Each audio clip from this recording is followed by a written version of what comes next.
Hey everyone, welcome back to Big Strong Book.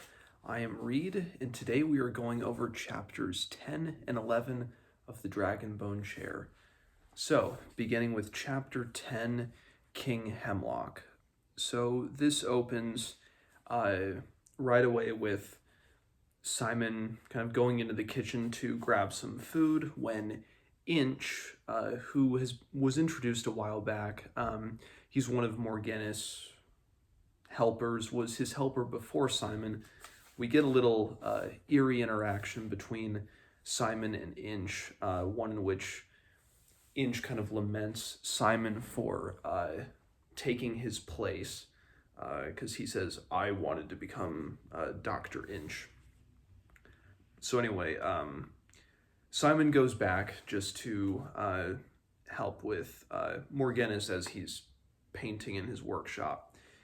And Morganus lets on that he knows that Simon forged the letter that Simon gave to Count Bravegar about him and Jeremias becoming soldiers. And, Simon is obviously upset, but Morganus makes quite a good point, I think, with what he says to Simon. Simon kind of rebukes him at first and says to Morganus, besides, he called to the old man, why should you care? It's my life, isn't it? A kitchen boy's stupid life. They didn't want me. Anyway, he finished with a mutter. And you should be grateful, Morganus said sharply. Grateful that they don't want you. What kind of life is it? Sitting around the barracks playing dice with know-nothing louts during time of peace, getting hacked, arrow-pierced, and stallions stamped in time of war? You don't know, you stupid boy, to be a simple kern while all of these high-living peasant cudgeling knights are on the battlefield is no better than being a shuttlecock at the ladies' day games. Do you know what Fangbald and his knights did at Fallshire? The youth did not answer. They put the entire wool district to the torch, that's what they did. Burned women and children along with the rest, just because they didn't want to give up their sheep. Fangbald had the sheep-dipping vats filled with hot oil and scalded the leaders of the Wool Merchants Guild to death. 600 of Earl Fangbald's own subjects slaughtered, and he and his men marched back to the castle singing. And this is the company you wish to join?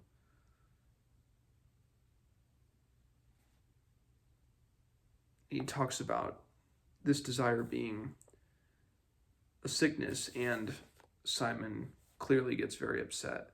But Morganus tells him something, and it's clear, it's certainly verified within this interaction, how much Morganus cares about Simon, cares for his well-being, cares for, within this, what amounts to an education.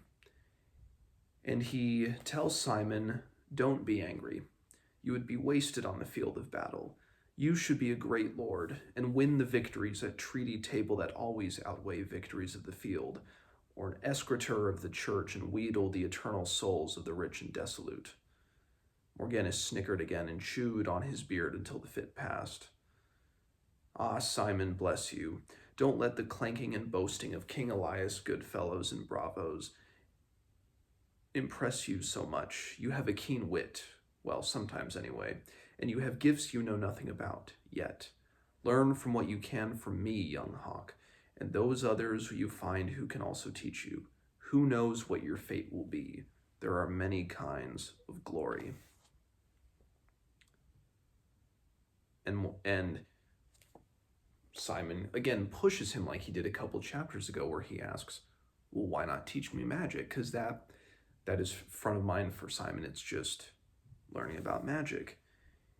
And Morganus starts to tell Simon a little bit about what he terms as the art. Morganus says, only those who have studied many years in many other subjects and disciplines can begin to master the art that fascinates you so. Even then, they are not necessarily fit to wield any power. And then he asks Simon, ask him about the consequences. And this is what Morghenus has to say about what is called the art, this magic system. You cannot exert force without paying for it, Simon. If you steal a pie, someone else goes hungry. If you ride a horse too fast, the horse dies. If you use the art to open doors, Simon, you have little choice of house guests. But remember this lesson, Simon, this is later on. One fit for kings or the sons of kings. Nothing is without cost. There is a price to all power, and it is not always obvious. Promise me you will remember that. Then later on, kind of as Simon leaves it into the night, a lot of people hear this huge sound coming from what they think is Hilden's tower. And nobody's really sure to think of it, but that thought passes. There's just this big cataclysmic booming sound, but they don't know what it is. But then people just kind of move on with it. And so then the narrative shifts to a meeting with King Elias. Kind of the lords are meeting with Elias. So we have his Grimner, Aelair, and then Elias, and Elias kind of on his side of cronies, priorites, Guthwolf, Fangbald might be there, as well as Sir Florian of Naban, who has been mentioned before. And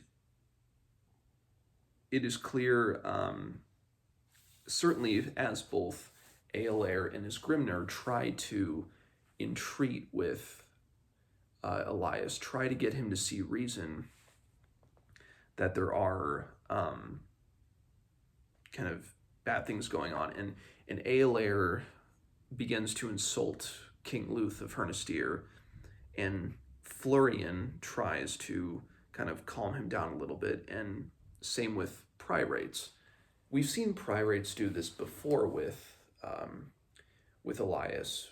When Elias lets his emotions begin to get the better of him, as he has done so many times, priorites is always there to kind of either metaphorically or literally kind of pull on his shoulder, kind of, put him back in his seat, so as not to make a fool of himself or to overextend any sort of righteous anger that might be his to have. So then the next here, let me just go through here. So this is something that Grimner mentions as being quite of concern to him. So this is what he tells Elias. Mine and Aelair's people are in dire need, Lord. For the first time since the earliest part of John Presbyter's reign, the Frost March road has again become impassable. Blizzards in the north, highway robbers further south. The Royal North Road past Wieldhelm is not much better. We need those roads open and kept so. His Grimner lead to the side and spat on the floor. Florian winced. Many of the clan villages, according to my son Isorn's last letter, are suffering for lack of food. We cannot trade our goods. We cannot keep contact with the more remote clans. And then Guthwolf kind of gets into more like a hissy fit with him, just saying, oh, you're saying that the king is responsible for the weather, that he should just be able to change it. And then Isgrimner mentions word on the wind of something much darker at hand. That the rumors that he is hearing from his people in Rimmersgard, from his people in the Frost March, that there is something perhaps more evil on the wind. And this is what Aelair says. If he will not voice his thoughts, what we have heard in the markets and among the servants, I will. The northern people are afraid. There are things going about that cannot be explained by deadly weather and bad harvests. In my land, we do not need to name things angels or devils.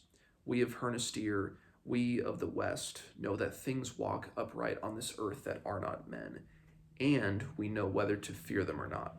We Hernistiri knew the Scythi when they still lived in our fields, when the high mountains and wide meadows of Erkenland were theirs.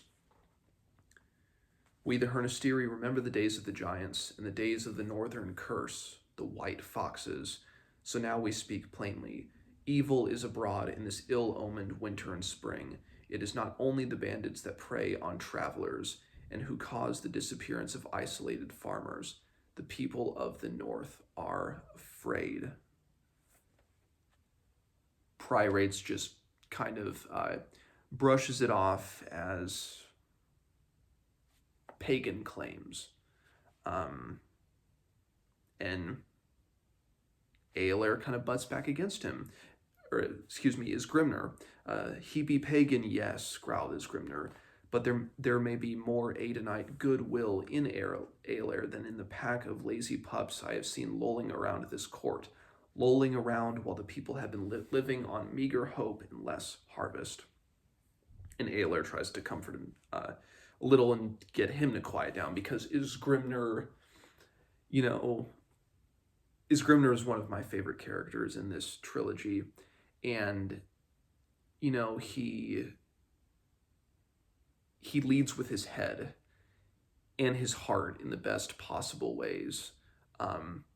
He's very headstrong, speaks his mind, and so it's interesting seeing Isgrimnur and Eolair kind of good, not like good cop, bad cop, but they're two, like, it's more like left brain, right brain. They're two very different personalities.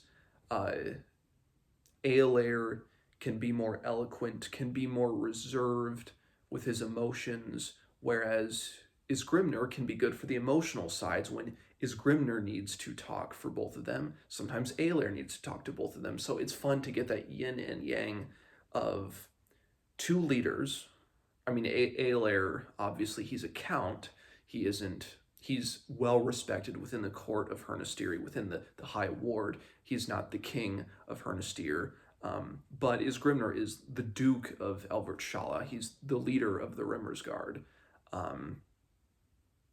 But these two emissaries from their respective lands have that bounce against him. And it's interesting that the only Nabonai person at this table, Sir Florian, is very trepidatious. He's very afraid and nervous of stepping on the toes of Elias and Priorites and Guthwolf, even though he feels like he might have to. So it's Hernestiri and the Rimmersguard which hold strong in this argument, not necessarily Nabon. It's just something, I don't think it's an observation with too much merit, but just one that I had. And then Isgrimnur kind of leaves with an omen that he has heard from the Frost March. They say, my king, that it is your father's death cart, begging your pardon, sire, and that as long as the land suffers, he shall not sleep peacefully in his barrow. That people of the north are seeing this cart drawn by white horses, and that it's Prester John's cart. Then we jump ahead to a little feast that's held in the Hayhilt afterwards, and we get a little bit of back and forth between Elias and Towser, the jester. Towser being a dog's name, and he was named after Prester John's dog, and then Prester John named his dog after Towser's first name. So there's a little bit of back and forth where Elias he's putting down Towser. Because he's the jester, he is almost the ready-made laughingstock. But then Towser tells him, my lord, can I sing you a sad song? And so Towser, to the court here, to Guthwolf, Miriamel, Elias are there, he sings them a song of King Juniper and his sons, Prince Holly and Prince Hemlock. And of course, King Juniper is dying, and he tells his sons, obviously Holly, in terms of a plant, is what we think of as a graceful plant, whereas Hemlock, the first thing that came to my mind is hemlock poisoning, or poisoning someone by using hemlock. So I think Socrates or Plato, that is purported to have died from hemlock poisoning. So clearly, and Guthwolf and Elias both are noticing this as the song goes on. This is clearly a satirical, mocking song that Towser has written about King Elias. King Elias being King Hemlock, or Prince Hemlock in the story, who becomes King Hemlock. And then it ends with King Hemlock poisoning Prince Holly, an obvious allusion to the fact that Joshua has disappeared and nobody in the court knows where Joshua is. And so there's this tension, and Guthwolf tries to attack Towser, and then Elias just banishes him and he says, "Get you hence."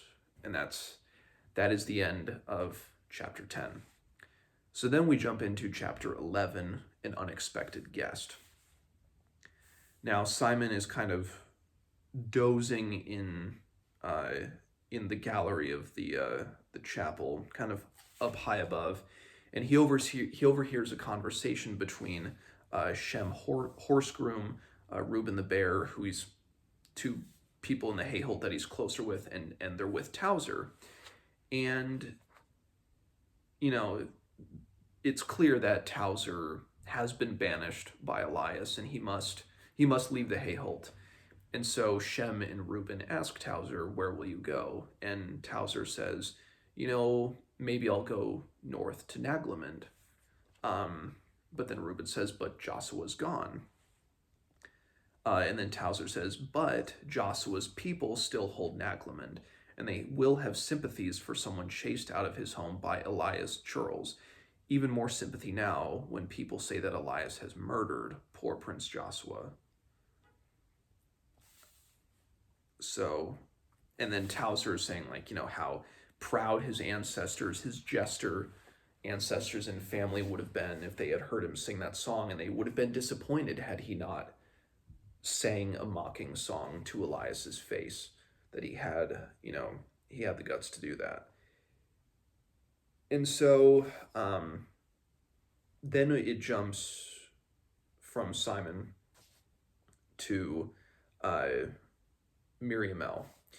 And this is we've heard about Princess Miriamel, the daughter of King Elias, and I believe it was mentioned in chapter 10 through Isgrimnur thinking about, the mother of Miriamel that died 10 years ago. So there's the absent mother.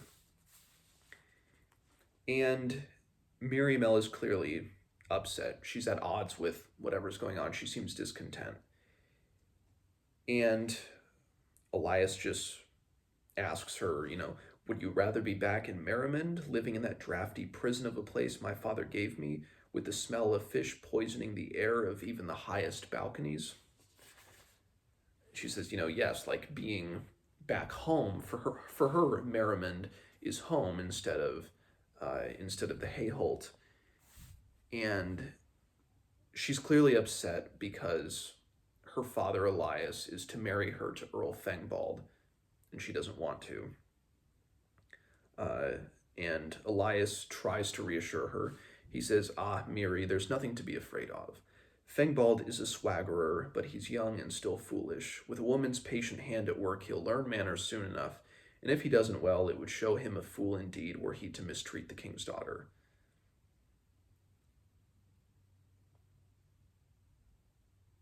And Miriamel kind of accuses him.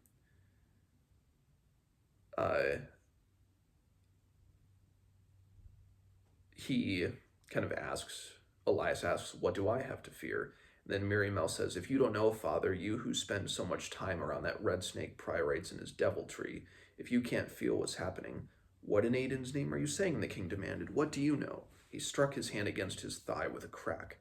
"Nothing. Priorites is my able servant. He will do for me what no one else can." "He's a monster and a necromancer," the princess shouted. "You are becoming his tool, Father. What has happened to you? You have changed." And then Elias says something that's quite telling, if it isn't clear already, what kind of a father he is. He says, "I have no son. I have no heir. There are ambitious men all around me, and I need Fengbald. You will not thwart me." And as if to make Miriamel feel better, this is what Elias says. He says, "Only bear me a grandson, and I will give you Merrimond. I will see that Fangball does not hinder your going. You may spend the rest of your life staring at the ocean." What a wonderful dad. Great king, great leader, clearly. So then we cut back to Simon, who is thinking about getting something to eat from the kitchen, but decides to not go to where he might be seen by Rachel, but kind of go past her. So he goes kind of in the underground dungeons or basement areas. But he finds himself he gets a little bit excited and curious to look around what's kind of in this more dungeonous basement area. But then he hears pirates down there. He tries to pause, and then he hears Pryrate's voice, not from his ears, but from within his head, saying, come out now." And there's something interesting here, and kind of as if it already hasn't been alluded to enough yet, we hear a little bit about, Pryrate's powers. So it says here, Pryrate's black eyes swept for a scant moment across the dark crack through which Simon peered. The glancing touch killed any thought of rising as a sudden frost shrivels a rose blossom. Pryrate's gaze touched Simon's hidden eyes, and a door opened in the boy's heart. The shadow of destruction filled that doorway. This was death. Simon knew it. He felt the cold crumble of grave soil beneath his scraping fingers, the weight of dark, moist earth in his mouth and eyes. There were no more words now, no dispassionate voice in his head, only a pull, an untouchable something that was dragging him forward by fractions of inches. A worm of ice clasped itself around his heart as he fought. This was death waiting, his death. Pryrates is then distracted by a cat, thinks that it's a cat that he's been hearing all this time, and kind of goes off. And Simon makes his way further down, hoping that Pryrates doesn't come back. And he sees a door with what he perceives to be like this magical symbol on it. And the door, let's see what exactly, the mark, I believe I read what mark it had on it. I might be misremembering exactly what was on the door. But he thinks it's a magic door. And then the door, he just says like a little prayer, "O Alicia, Mother of God, open," and it starts to open. And he starts to walk around. He sees a few spaces that might have been like prison cells with splintered doors, and he is able to kind of look through an opening, a spot, and he sees this figure kind of lurking and rustling around in the background. And then I'll just read the last closing section of this chapter.